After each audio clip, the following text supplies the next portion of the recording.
Okay. Exercise में अगर आप देखें तो आपके फर्स्ट 8 क्वेश्चन है, these are all about the factorizations. उसके बाद 9 से लेके 14 तक जो क्वेश्चंस हैं वो आपकी कंप्लीटिंग स्क्वायर्स के हैं, और लास्ट में आपके क्वाड्रेटिक फार्मूला अप्लाई करना है। सो मैं इसमें से रैंडमली पिक करके आपको बस बताऊंगी कि किस तरह से फैक्टराइजेशंस की जा सकती है, किस तरह से कंप्लीटिंग स्क्वायर्स और किस तरह से क्वाड्रेटिक फार्मूले को अप्लाई किया जाता है।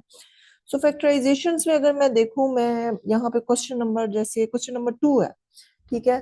So this is your question number 2 in exercise 5। So आपने आपको ये लिखा हुआ है, solve the following equation by factorization. So you have to follow the method of factorization. So X square plus 7x plus 12 is equal to 0।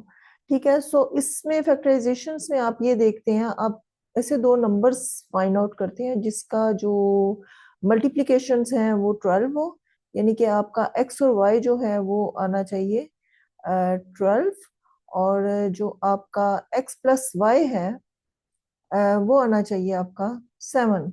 तो अगर आप इन दोनों को ऐसे सॉल्व करें तो x और y की आप वैल्यू फाइंड कर लेंगे, बट वो नजर आ रहा है कि अगर आप 3 और 4 को ऐसे अप्लाई करें, सो एक्स स्क्र प्लस, सॉरी ये मैंने x और y ले लिए हैं, ये एक्चुअली और b की फॉर्म में लेने चाहिए, ये वाले x नहीं है। सो एक्स स्क्र प्लस, अगर मैं 3x करती हूँ प्लस 4x करती हूँ, ठीक है, प्लस 12 इज इक्वल टू 0। आप ये देखिए 3 और 4 को ऐड करेंगे तो आपको प्लस 7 मिलेगा, और अगर इसको मल्टीप्लाई करेंगे तो आपको 12 मिलेगा। सो ये यहाँ से अब आप करें कि इन फर्स्ट टू को कंबाइन कर लें और लास्ट टू को कंबाइन कर लें। सो यहाँ से देखें तो कॉमन फैक्टर आपका x निकला है। So this is x plus 3, ठीक है, प्लस अब यहाँ से जो कॉमन फैक्टर है वो 4 है, and this is x plus 3 is equal to 0। So ये here you have x plus 4 and x plus 3। अब ये देखें, एक लीनियर फैक्टर है, ये एक लीनियर फैक्टर है, x की किसी भी वैल्यू पे ये नंबर्स बन जाएंगे। तो बेसिकली ये दो नंबर्स हैं, दो फैक्टर्स हैं बेसिकली, जिनका प्रोडक्ट जो है वो 0। सो चूंकि ये एक्स आर से ही है, तो रियल नंबर सिस्टम्स में अगर आप देखते हैं तो product of two number is equal to 0 mean at least one of them is equal to 0। So या तो आपका x प्लस 4 जो है वो 0 है, या फिर आपका x प्लस 3 0 है, या फिर दोनों 0 है। सो इसलिए आप करते हैं, या तो आपका इधर you have x plus 4 is equal to 0 और your x plus 3 is equal to 0। ठीक है। सो यहाँ से अगर x प्लस 4 करते हैं तो इसका मतलब x की वैल्यू जो है वो -4 है, और यहाँ से x की वैल्यू जो है वो -3। आप देखिए -3 इसमें पुट करेंगे तो भी 0 आएगा, -4 पुट करेंगे तो भी 0 आएगा। सो इस तरह से जो आपका सोल्यूशन सेट है, दिस इज योर -3 एंड -4। ठीक है। सो ये आपका है फैक्टराइजेशन का मेथड। अच्छा, फैक्टराइजेशन में मैं देख रही थी कुछ क्वेश्चंस जो हैं, जैसे ये ए बी की फॉर्म में है, जैसे क्वेश्चन नंबर 6 है, ये मैं आपको बताती हूँ। सो क्वेश्चन नंबर 6 में अगर आप देखें तो आपका है एक्स प्लस 1, ठीक है, plus x plus 1 over x. Question number, is it question number 6? Okay, okay, x plus 1 over x, ठीक है। और नेक्स्ट है आपका 5/2। अच्छा, यहाँ पे जेन में रखे, आपको गिवन है कि x की वैल्यू जो है वो -1 भी नहीं हो सकती और 0 भी नहीं हो सकती, इसलिए कि अगर x -1 है तो ये देखिए डिनोमिनेटर में 0 आएगा, तो it doesn't have any sense, क्योंकि आपको पता है कि डिनोमिनेटर में 0 होगा तो वो इंफिनिटी का साइन दे देता है, सो एरर दे देता है। सो इसी तरह से x अगर 0 होगा तो ये भी कोई सेंस नहीं बनेगी इक्वेशन की।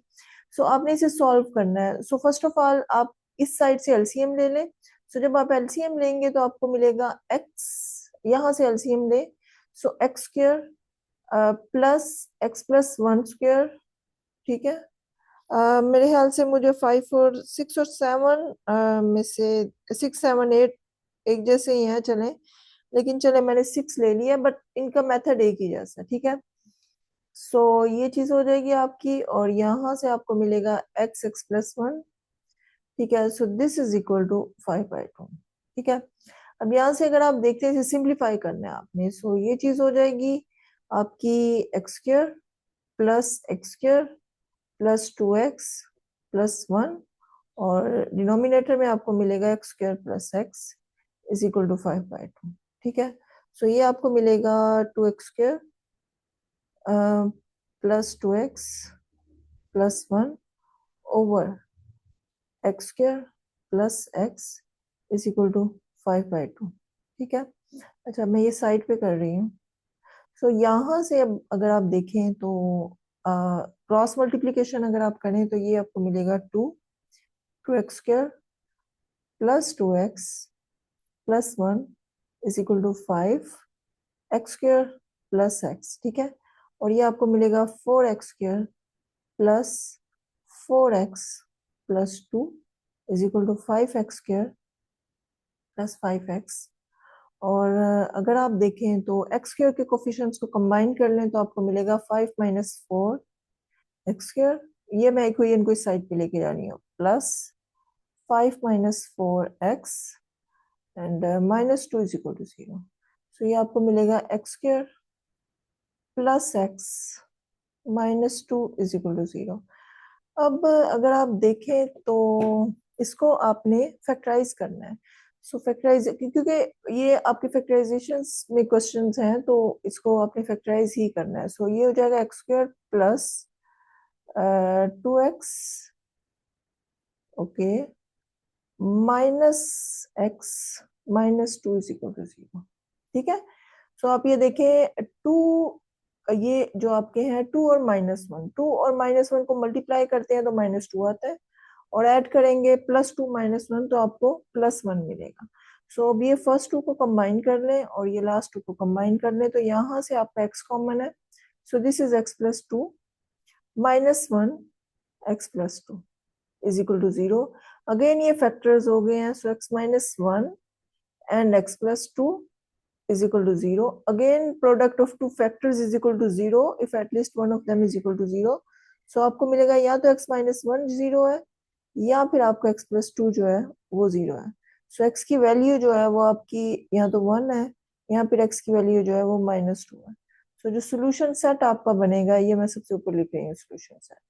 तो जो सोल्यूशन सेट आपका बनेगा वो आपका होगा x की वैल्यू 1 और -2। सो ये देखें मेरी जो है वो ना तो -1 आया और ना ही 0 आया। ठीक है, सो x की वैल्यू ये नहीं होगी। और ये देखें कि अगर आपका ये सोल्यूशन सही है तो आप इस इक्वेशन में सब्स्टिट्यूट कर दें। अगर x की वैल्यू जो है वो सब्स्टिट्यूट करके आपके पास 5/2 आता है, या x की वैल्यू 1 सब्स्टिट्यूट करके भी 5/2 आ रहा है और x की वैल्यू -2 सब्स्टिट्यूट करके भी 5/2 आ रहा है, it's mean your solution is right. ठीक है, चलिए नेक्स्ट लेक्चर में अब मैं आपको कंप्लीटिंग स्क्वायर का मेथड बताऊंगी। Thank you.